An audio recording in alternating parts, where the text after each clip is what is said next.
Andũ ethĩ gũkũ bũrũri-inĩ makoretwo magĩthing'ĩrĩrio kũhĩmbĩria gũthoma kothi cia moko nĩguo makahota ona kwĩyandĩka mawĩra. Na rĩrĩ thukuru wa kĩbũrũri wa gũthomithia kothi ta ici cia moko wa Nyandarua ũrethagathaga gũtabania igongona rĩa kũhumba thũmbĩ arutwo arĩa marĩkĩtie mathomo mao. Ũrũgamĩrĩri wa thukuru ũyũ ugĩte arutwo aya nĩ makinyanĩirie kwandĩkwo ona kana kwĩyandĩka mawĩra.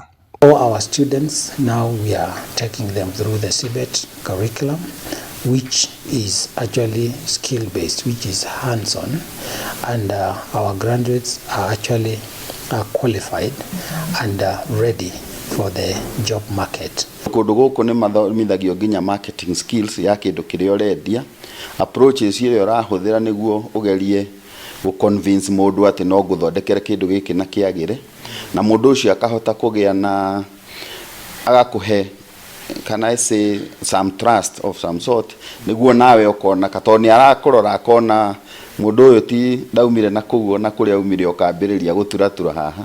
Actually, technical college ni one of the igweta rĩa thirikari ĩno ĩ Kenya Kwanza nĩ marauga atĩ TVET nĩ hetwo akamweke kanene mũno gagũkorwo maki-embrace the young people and especially kuma-traini ona arĩa matahotire gũthiĩ secondary.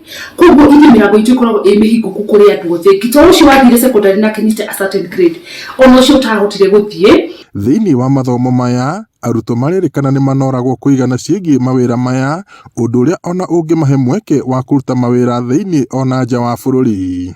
You know, as we train with a very open mind, and this is what we train them, because number one, once you graduate from here, you can either get yourself into salaried employment, or you can also get into self-employment, where you create your own employment and you also become an employer.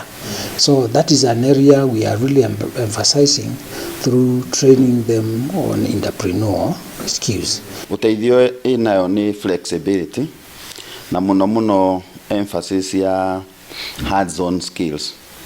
Na ikuhete mweke tondu murutwo ndakoragwo na stress iria makoragwo nayo tene ya kugeria kurikia kosi ino athiĩ ĩngĩ. Flexibility iyo ya mathaa ugoka rĩrĩa wahota ugacoka ugathie no urute wĩra no umitukanie na maundu mangĩ maingĩ.